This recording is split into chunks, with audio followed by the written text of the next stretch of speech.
What is going on, FA Nation? John and Pemba here with James Grande. Welcome into the Fantasy Alarm MLB DFS Playbook live show. It is Monday. We have DraftKings main slate here. 10 games on tap. Grande back with us. Little vacay over the weekend. Got to see his Yankees live and in color in Atlanta, no less. I got to see maybe the greatest throw of all time. Go. That's like Ichiro-esque type throw. Does Ronald Acuna send your beat B-Bus a thank you card because he didn't slide? Didn't slide? I mean, he didn't know to slide, right? He just thought he was good to go. No, I know. I'm just saying, like, the great plays that are like, you know, there's a duo, there's a tandem. Yes. You know, like all these great plays. Denzel Clark is not just throwing the ball to himself and catching it over the ball, you know? So was it who was it on the Jeter flip that didn't slide? Giambi, brother. Yeah. Little Giambi. Yeah, little if Jeremy slides, that play means nothing, you know? It's true. Does Jeter, when Giambi gets to town, thank him for, you know, being a bad influence on his brother? Or could have been. So we had some baseball over the weekend. Obviously, we have a kind of a loaded week of games outside of Thursday. Yeah. They're cramming us in here as we come back from the All-Star break. 10 games here tonight. I don't think the weather issue we had on the preview show is going to be a problem anymore. No. So we're good to go there. I guess the question really is whether or not we're going to be spending up or spending down when it comes to starting pitching. The ownership for tonight, kind of interesting. We have Coors Field. Shane Baz is currently your highest projected roster starting pitcher. He draws the White Sox. Brandon Woodruff in his pitch count is your second highest rostered pitcher for tonight. And then Zach Gallen. So, I mean, no one's in on Rodon. Someone that we kind of highlight, you know, a guy with strikeout potential. Toronto's been good against lefties. He's the highest rostered pitcher on the slate. You know, how are you going about building your lineups today? You actually did the pitching matchup report today over at Fantasy Alarm, so nobody knows the pitching position better than you do today. Yeah. I think ownership is interesting for sure. I kind of agree on the Rodon front. You know, like, he's a very good pitcher, and you don't just make it to the All-Star game for no reason unless you're one, just randomly put in the game like Jacob Mizorowski, or two, that, you know, commissioner feels bad for you like Clayton Kershaw. So those are the only reasons a pitcher would just like randomly get into an All-Star game. Sure. But Toronto is not the team that I really want to target. They're winning. They're an elite offense now. It's not just like their offense has been clicking on all cylinders. They don't strike out. So it's tough for me to get to Rodon. I understand that there's a ceiling if you want to get there, but tough spot. The Woodruff one is interesting. He's obviously looked amazing in his first two outings, especially on the strikeout front. I mean, he has 18 strikeouts in his first two games. But as you mentioned, maybe we get 90 pitches. Maybe we get somewhere close to that. But, like, as you can see, and as we've seen it through history, unless you're Tarek Skubal, where you, like, don't, like, you can be efficient and strike 10 people out. Yeah. There's not many Tarek Skubals in the world, right? So Woodruff has 10 strikeouts last time out, and he doesn't get through 5 innings, which fine, because he had almost 23 fantasy points. But yeah. Seattle, surprisingly, or maybe unsurprisingly, because Cal Raleigh exists, are top 10 and top 5 in most categories against right-handed pitching this year. I think that's fine. The Senga spot, I think, is incredibly interesting because he's obviously been elite this year. He's another guy who's working his way back from injury, was severely limited in his return. The Angels provide a ceiling. They've also been, over the last month, #1 in OPS against right-handed pitching, which is a little scary. But they also still strike out a bunch. So you can get to Senga. Kirby, boy, why use anyone against the Brewers right now? I mean, it's just not fun. They've won 10 games in a row. They are death by 1,000 paper cut offense. Not fun.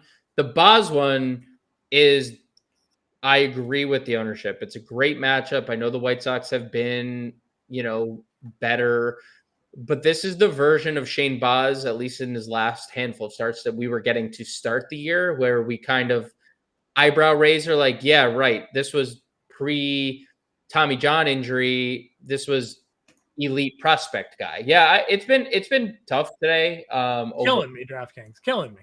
It's been tough. I felt the same way. But like Baz it looks really good. White Sox, although they've been better, they're still a bottom tier offense across the board in terms of right-handed pitching. So I like Baz quite a bit at 9,000. So that's how I probably would assess the top tier. I think Baz would be number 1, Senga 2, Woodruff 3, and Rodon just comfortably behind everyone. And Kirby. I don't think like Rodon is a bad. Obviously, he has a ceiling, but it's just 10K against a team that doesn't strike out is tough. What do you make of Gallen getting love here? 6 earned last time out. It's disgusting. We had the comment from Zach Gallen's burner like 2 starts ago. Not Ken the Man also commented, but it was like it was his cousin or he was the brother-in-law of somebody, right? Yeah. And he was dead on accurate. And he was dead on accurate. But the point is Zach Gallen has had a couple starts this year where it's like, oh, maybe he's Zach Gallen again, right? And then we get the clunker. And that's been the Zach Gallen experience the entire year. Looks like he's, oh man, 2 good starts in a row, San Francisco, and then he goes into San Diego, does it again, and then he gets teed off on against the Angels. And so, like, yes, is there a ceiling in tournaments? Sure.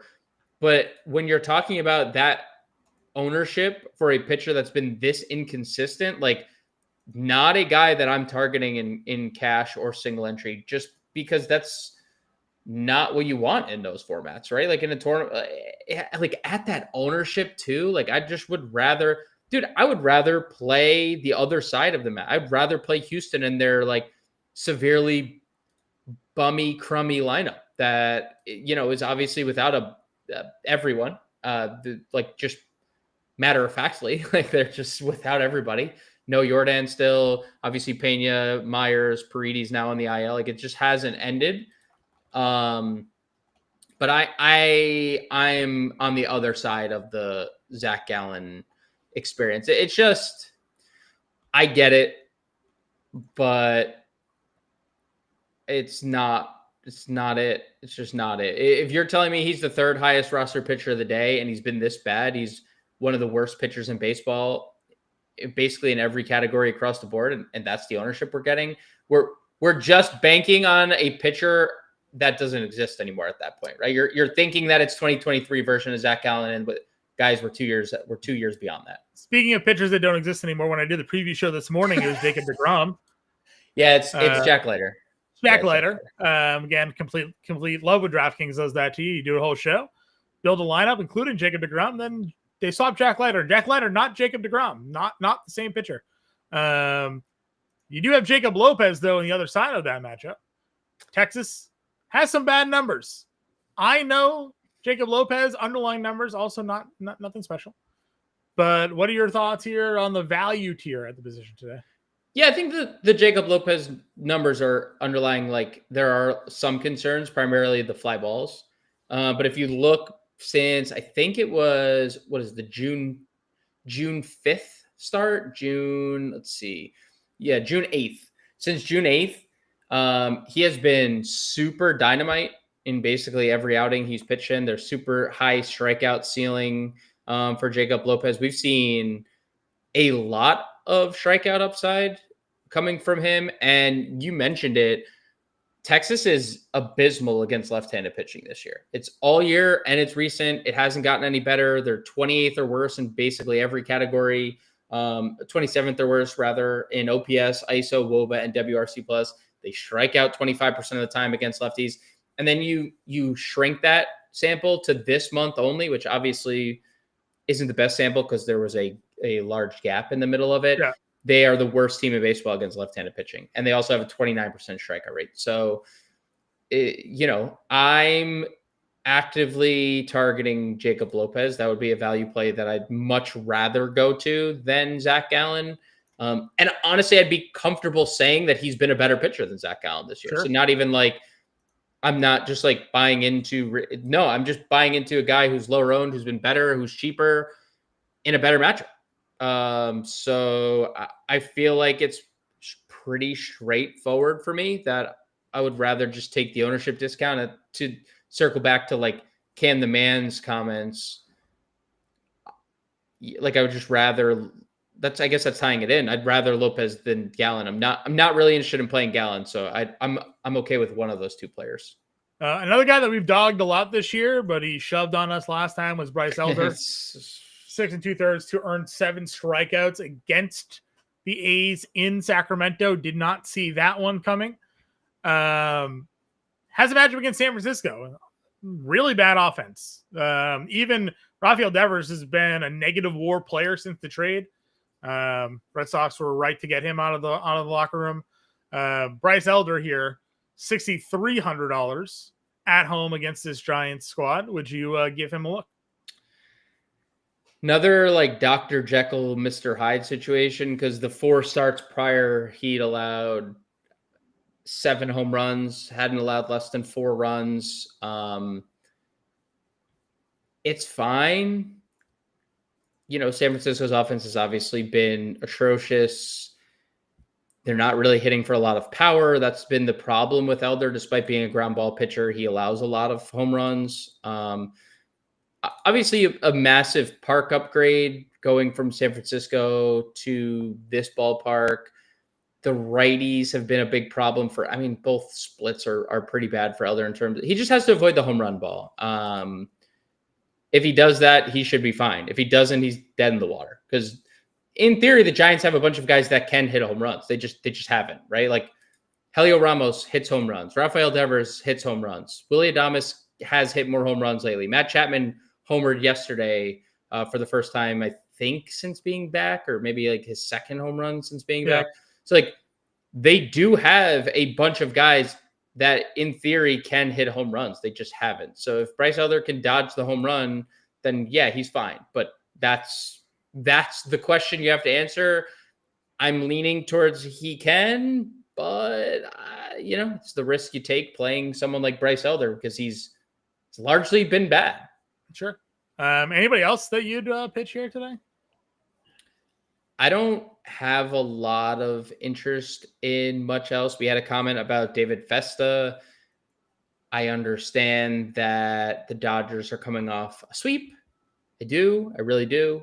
I'm it's sad. Well, it's not sad, but like maybe the Brewers just own them, right? They swept them before the break and then swept them after the break. Like maybe that's just a thing.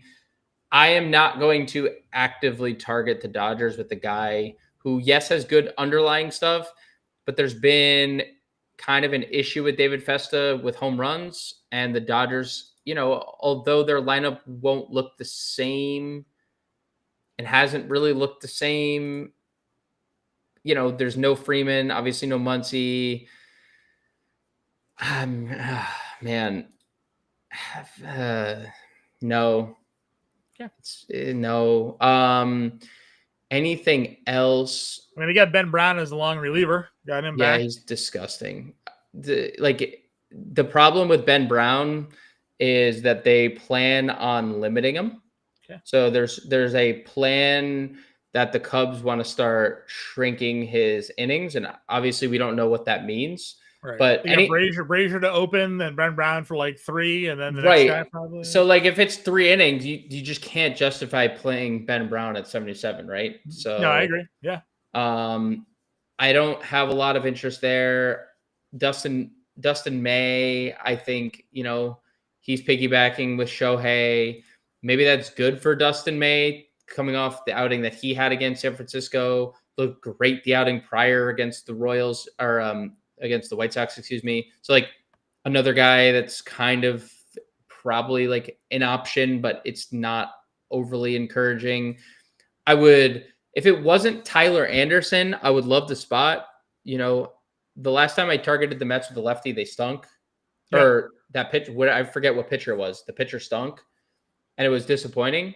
But it's tough to like actively target, want to use Tyler Anderson, because Tyler Anderson has regressed kind of like we expected him to for the last 2 years, right? Yep. So I don't think there's anything else, like, especially when you have who I find to be a good value in Jacob Lopez. I don't think you need to like test much else. Yeah, I agree with you.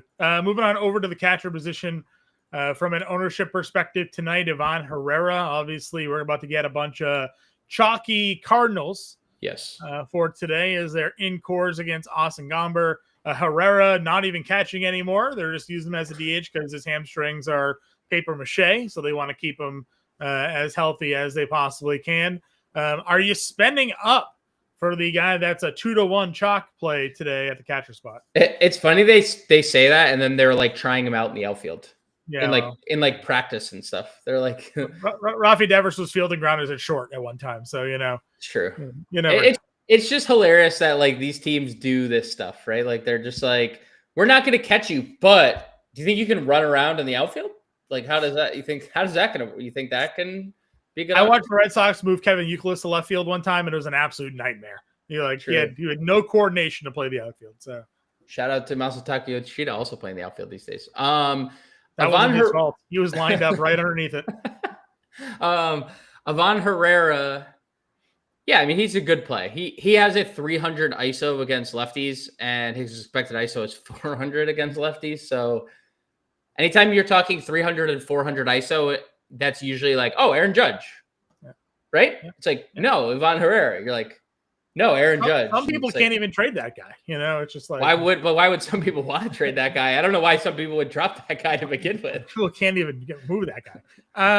Hunter Goodman's below him. Obviously, again, Coors is dominating ownership here today. Yeah. If you're not in on the Coors Field game, where do you find yourself looking to go next? I mean, Drake Baldwin looks great. Left-handed bats against Hayden Birdsong has been his bugaboo.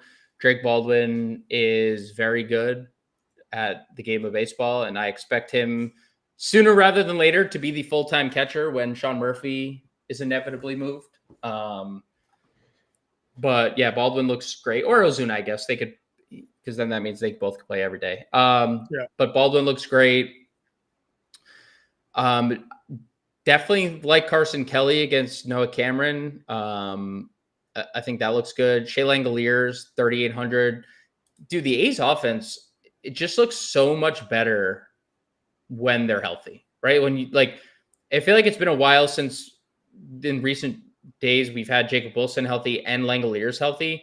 And now they at 1 through 6 is super potent. Langoliers 238 ISO against right-handed pitching this year. We've talked about Jack Leiter's struggles all year, but 153 ISO allowed to righties, 203 expected ISO. So I think Langoliers at 38 looks amazing. Sure, I'm with you there. A lot of power, obviously, for Langoliers. I mean, you can play whatever other catchers you mentioned is going to be starting for the Cardinals there. Anything else for you for value? Yeah, Sean Murphy, 35, power. Salvi, 34. Talk about a guy who's, we kind of knew all the numbers were like, hey, guy's gonna hit. He's just been super unlucky. And the guy's hitting a lot of home runs, just hit 48 home runs 5 years ago. Not everybody's talking about Kyle Rowley's season. It's like this guy almost had 50 2 years ago. almost had 50. So Salvi's on a heater. He's 3,400. He gets Brazier, and then he gets Ben Brown plus struggling Cubs bullpen again, minus as long as he doesn't have to face Palencia, which he won't until the end of the game. So I think Salvi looks good. You can play Wells against Gausman. Francisco Alvarez is back. He's in the lineup tonight. Yeah. Carantini's getting ownership, which again is interesting that he would get some love when Gallen's also getting some love. But if you're anti Zach Gallen tonight, Carantini's a play. He's good. I mean, he's just a good hitter, flat out, just good hitter. 760 OPS for what came into the year as a backup catcher. It's good, just good baseball player. First base, again, Wilson Contreras is your chalk. Shohei Ohtani is right below him. So if you want to spend up, Otani, you always can. Contreras is 49, getting him under 5K in Coors feels like a bit of a win. Matt Olson right above him at $5,000, also getting a little bit of ownership love as well. Yeah, I'm good. Yeah, Otani looks. He's good. He's good at baseball. I don't. The Mets are. Damn, Alonso looks bad. I know there's like a little injury or something lingering with Alonso, so I probably stay away from there. I think Olsen looks great. Or, we talked about the lefties against Birdsong. Wilson Contreras has kind of slowed down, but he has really good numbers against lefties this year. Something you alluded to. Yeah. Sean Burke has been pretty awful this year, and the peripherals look even worse. So I was looking at some stuff earlier. The peripherals look terrible against both splits, but they look pretty amazing for righties. So we'll get to some Tampa righties here and later as well. 285 expected ISO for right-handed bats against Sean Burke. So Yandy hitting second tonight, $4,800. Honestly, I can't believe he's hitting 290. I feel like he should be hitting 330 with how I feel like every day I look at him, he's like his 3 hits the day before. I'm like, how is Yandy still not hitting 300? But he looks amazing. You can play Aranda if you want. I prefer Yandy in this split. I think Kurtz looks great. Obviously, what was the lighter? I mean, the numbers overall for lighter were bad. There was a specific. It was I just read them off. It was the righty. Okay. Yeah, righty power. Thought so. Yeah. But honestly, they both. It's really evened out to where they both kind of are great. I was trying to see what the homer. You said the homer per 9 was on it there. So I didn't say homer per 9. I don't know. Both isolated stuff is over 200 for both. Yeah. Okay. So homer per 9, it's over 1 for righties, under 1 for the lefties. But as you mentioned, all the numbers for them are pretty bad. So, any other, I guess, values as we work our way down first here? I like Pasquantino. I think the Royals look okay today. Can play Salvi here. Can play Caratini here. Probably it. I don't have a ton. We had a Christian Walker comment in the chat. Yeah, I mean, he's 3,100, and he has looked good lately. Obviously, a way to beat the field is play bats against the field. Yeah. Right? I mean, Zach Allen, 3rd highest roster pitcher. Let's see if that's updated. Is he still 3rd? Yeah, it just updated now, but he's still about 20%. Lopez. Jesus. People are too quick, dude. Too smart. Lopez now up there to 20%. Woodruff number 1. Boz fell to 3. Kirby's number 2 now. So that's interesting. I mean, the Christian Walker price is obviously elite if you want to target Gallen, which is I think a good approach. Agreed. Second base, Brandon Donovan, even against the lefty, is your guy by double. Jose Altuve is after him, and then Ernie Clement, because we play Blue Jays versus lefties. So we do play Blue Jays against lefties. I really like Ketel Marte leading off. I know this is his first game back, right? Since there was like a burglary, right? In his house. Yeah, burglary, yeah.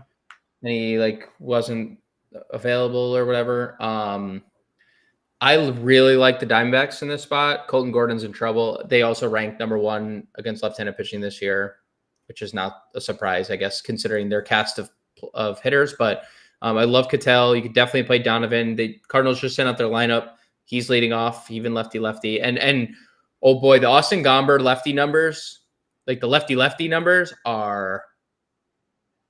they're bad, John. They're bad. I mean, you're not a good pitcher. No. He throws an 89 mile-an-hour fastball. Yeah. We talked about that before. So yeah, we'll get in again. All Cardinals are good to go here. Mid-tier for you. Are you interested in Minnesota at all, knowing that they have to face 3 innings of Otani, but then get Dustin May? Would you be willing to risk them all having a bad first AB and then maybe having a better second AB when Dustin May comes in the game? I don't know. It's hard. It's hard to get there. Ohtani has a 0.7 ERA, and we're like throwing away an at bat. He's throwing over 100 miles an hour now. Elbow's good. We're just throwing. Well, like he hadn't pitched in 2 years. It wasn't like a new like last year. No. His elbow's been. I feel like his elbow's been good for quite a while now. At this point, like they were just like. It's all those first base outfield reps he gets, you know. Yeah, those first, especially the first base reps that he's always gotten his whole career. Yeah.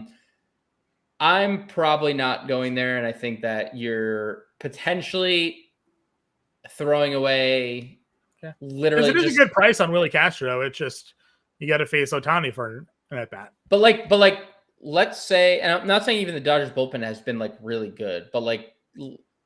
You get one at bat against Ohtani. You may only get one at bat against May, and then Vesia, Scott, and you're dead. You're good night. Sure.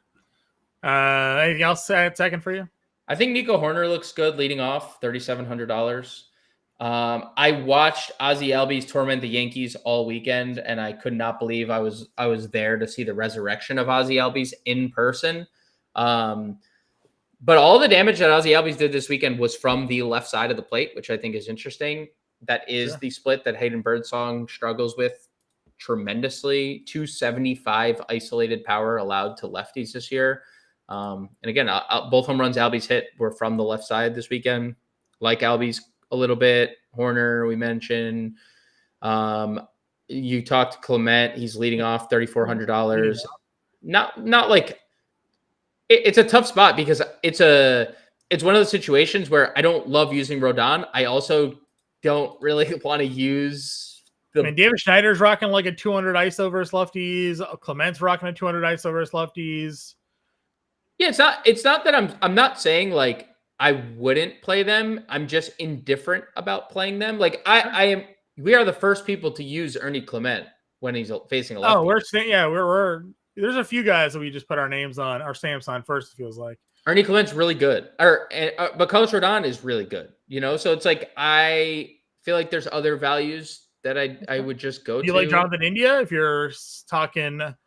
Don't hate him. Cubs bullpen's relatively shaky, right? Brazier's opening. Ben Brown is definitely shaky. As much as Ben Brown misses bats, he is not very reliable. He also hits them. Hits the bats. Yes, he does. He sure does. Anything else for you then at second? We had a shout on Blaze Alexander. We did.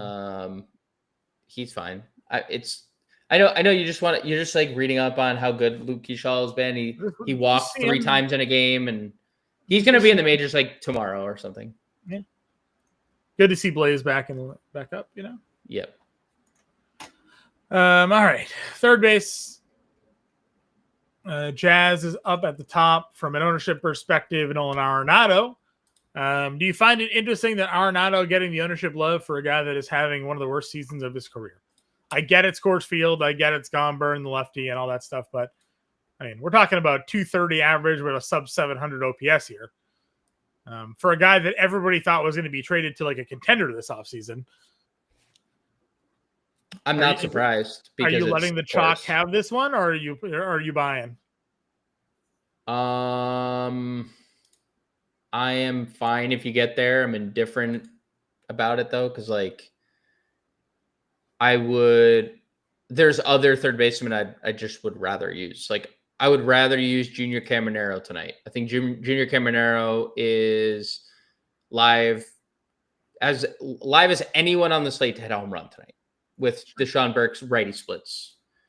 You can hit 1 home run, or you can hit 2. Or Eugenio Suarez, I'd rather get to. 3 2-homer games over the last 5. So he might hit more home runs than anyone else in baseball this year. Very possible. Especially if he ends up on a team with a really short outfield wall. Very possible. In the American League East, hopefully. Yeah. Would rather play him. I Bryce Elder has a home run problem. I think Rafael Devers is super live to hit a home run at the same price as Nolan Arenado. I would play all three of those guys probably before Arenado, but if you're playing like a St. Louis stack, then like it's just the like that's just what people do. They just like see it and they just like this is a situation where I would play if I had 10 lineups. I would, and I'm only using a third baseman from this game. I would play Ryan McMahon out of like 9 out of the 10. I would say McMahon's getting the ownership under Arenado as well at 39. I would play that. No arguments there. You can play Clement here as well. They got Josh Young back up. Gets that lefty matchup at 33. Happy for him. The other Max Muncy gets lighter at 3K. Yeah, I have Vientos at 28. Yeah, coming alive. Yeah, he's coming alive. He's definitely not a corpse anymore. Royce Lewis, not a corpse anymore, but not that we're using him. Just want to shout out the non-corpses. Sure. Anything else for you? No, I saw. Is Fermin in the lineup? No, he's not. Which thank God, because like what?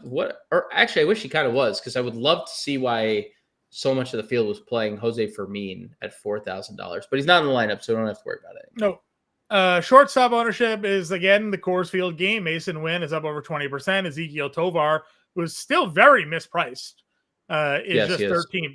$3,400 for Ezekiel Tovar. He should be like a 4K shortstop at minimum. So those are your top two. Again, it's going to be a trend here. You're going to get a lot of cores and at the ownership spots. If you're spending up tonight, Lindor is your pay up shortstop with that lefty matchup against Anderson. Yeah, I would probably go Bobby Witt over Lindor, but I have no problem with either. If you're spending up, I think the Mets numbers against lefties have been pretty concerning. And I think there's a lot to like about what the Royals have done lately offensively, plus what they're going up against in Brazier and Ben Brown. As many bats as Ben Brown could miss, he almost had a 7 ERA at the major league level. So like, we could talk about the strikeouts all we want. And I did a lot, and I paid the price a lot in DFS because strikeouts aren't everything. So I'd probably lean Witt amongst the top tier.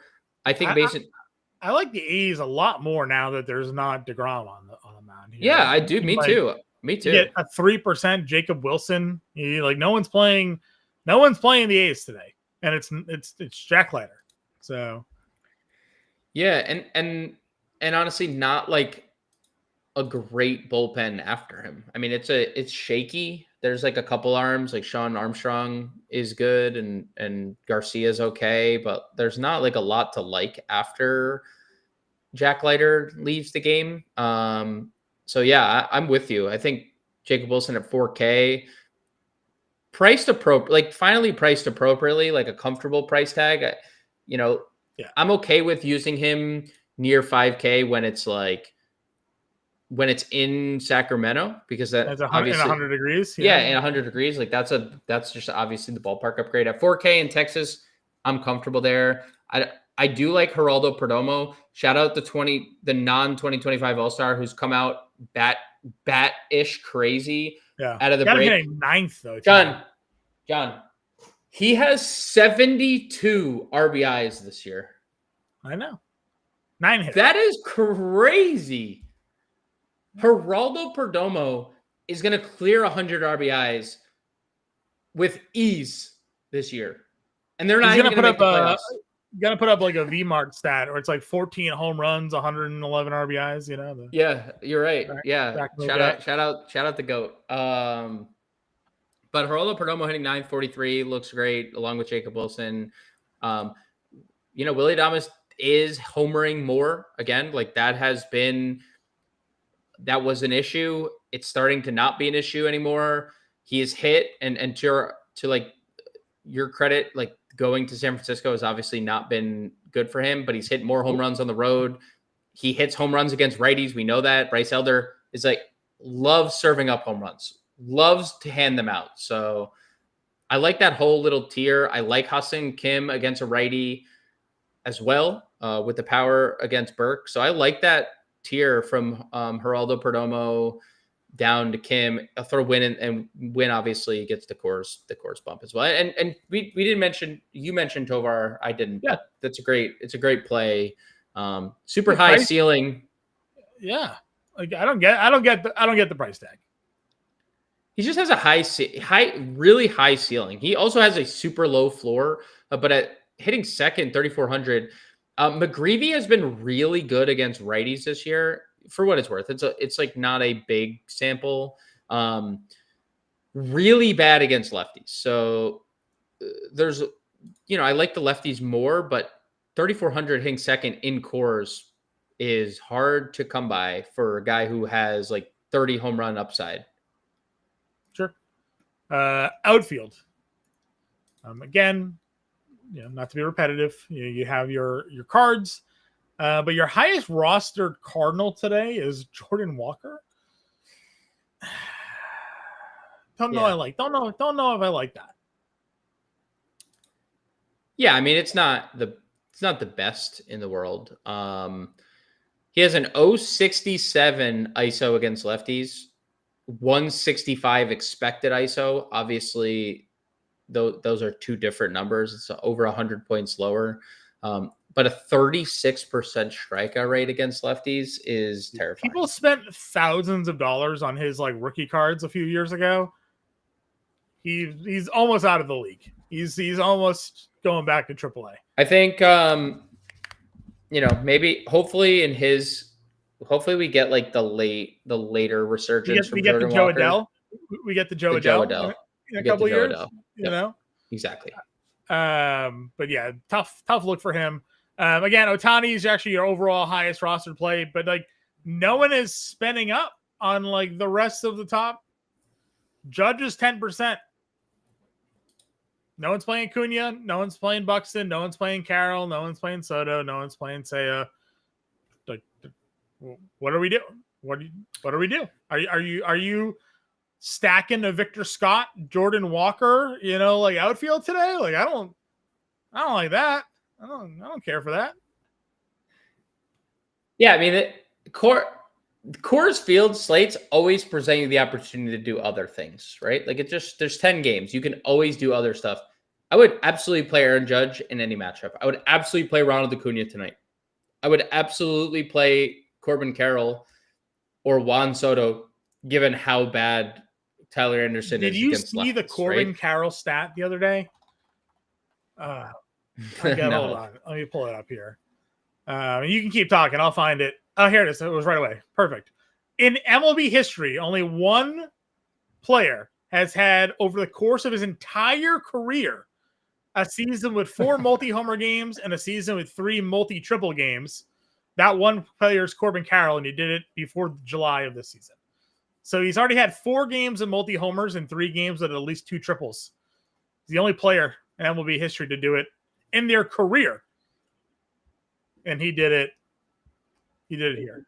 Before the same season. August. That's like over, not like no one's ever done it. Oh, he's done it in 1 year. One year. Before July. 1 year. Or before the end of July. So man's a freak. Hell yeah. That's not bad. Yeah. Imagine he wasn't hitting 250. Imagine if he didn't hurt his shoulder last year. True. That's true. That's true. Seiya gets a lefty. Yeah, no one's playing Cubbies. I mean, there's a lot to like about that top. I'm buying in on the A's today. You got Chandler Simpson though leading off. Man's fast man alive. Yeah, you can go there if you want. I'll play if Burleson's in the lineup. I'll play lefty Burleson. Like I don't know. Hitting fourth. There you go. Official lineup out already. Well, why not? Why are we not playing? Why is I guess he is. Actually, we just updated it. It just updated. Thank Christ. Burleson's now your second highest rostered outfielder. He's getting a lot of ownership. He wasn't, sure. And Jordan Walker's now down to 10%. Thank you for figuring that one out properly. When I did the preview show, I also thought the Dodgers were all too cheap. Still feel that way. Teoscar's 4K. Pa has his 3,800. I'm not afraid of David Festa here. Not afraid of David Festa, just afraid of what they look It can't be this bad forever. I refuse to believe it. I'm not saying they will be.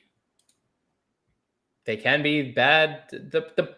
I will grant you. Tested my luck. Tested my luck.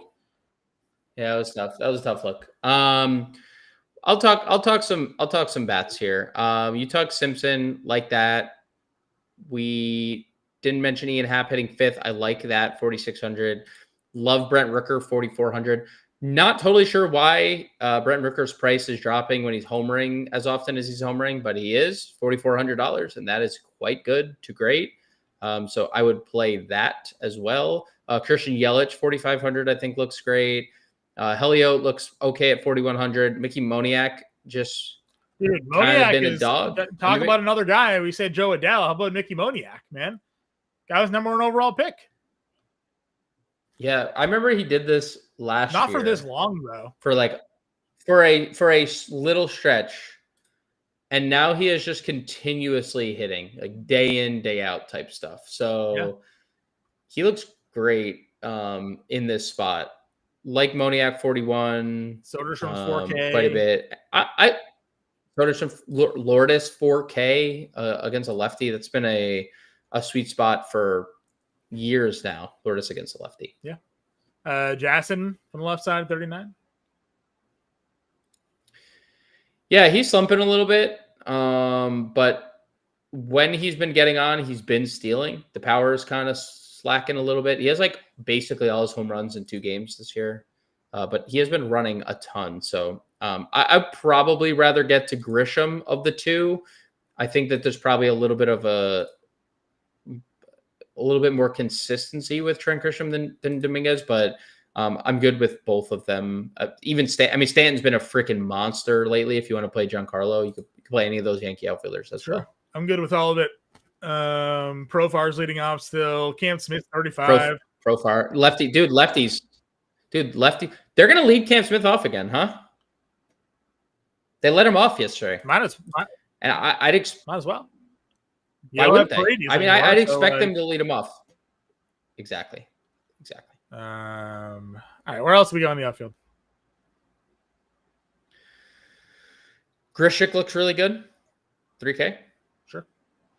Benintendi looks fine. 31. If you're scared about that ballpark with Boz, I think you can use pitchers or hitters there. I don't want to play Michael Harris, but there is a lefty against Birdsong. Did you see that he walked, John, for the first time since May the other day? I didn't. He went 2 months. There's another dude that kind of fell. Wins the Rookie of the Year, and it's basically just fallen off since. So. I almost find it impossible to play 2 months of baseball and not walk. That's fair. Caglione's 26. Got Hellman leading off for the Rangers. $2,400. More of a reason to play Jacob Lopez. Feels that way. Anything else for you? No. Alrighty. Pitching. Jacob Lopez. 6,800. And then you like the Boz spot here at 9K, yeah? Yeah. Okay. Lopez Boz is our pitching core for tonight. Where do we go? Are we playing cores today? Are we playing a stack cores, selective cores? What are we doing? What do you want to do? I don't care. I think I'm okay if we wanted to do what looks good. What looks like good? Herrera Moniak and just like or Tovar, getting like the one spend up and then like 2 cheapy plays or something like that. McMahon, Tovar, Herrera, Moniak, Herrera, something like that. Yeah. Moniak. Yeah. So McMahon is 39, right? Tovar. The FanDuel core is almost the same thing to Prince as the DraftKings cores. We talk about the same players. Its analysis is agnostic to site. So The players we've discussed, the pitching we discussed, we all like it the same. And then we did, what did we say? Moniak. And there's literally a playbook. There's literally a playbook out on site. Literally an entire playbook out that breaks down the FanDuel slate. You can read it. So if we did this, it's 4,300 to play. Play Burleson. And then you just leave the core stack and everyone else can fill it out. You like Burleson or Donovan? Would you rather leave an outfield or a second baseman? It doesn't matter. I think they both look good. Okay. Who is cheaper? I think they're basically the same price. They both 49. I think Burleson. I think Burleson's like $100 cheaper, $200 cheaper. All right, that works. We'll just plug the yard now. No, you want $4,200. Lopez, Boz, Herrera, McMahon, Tovar, Moniak, Burleson. We'll give you your core stack with first base, second base, and outfield to go. Full lineup will be in the Discord. You can find us in there. Appreciate you all tuning in. Feels good to be back. We'll have the preview show tonight, live show tomorrow. We'll see you then.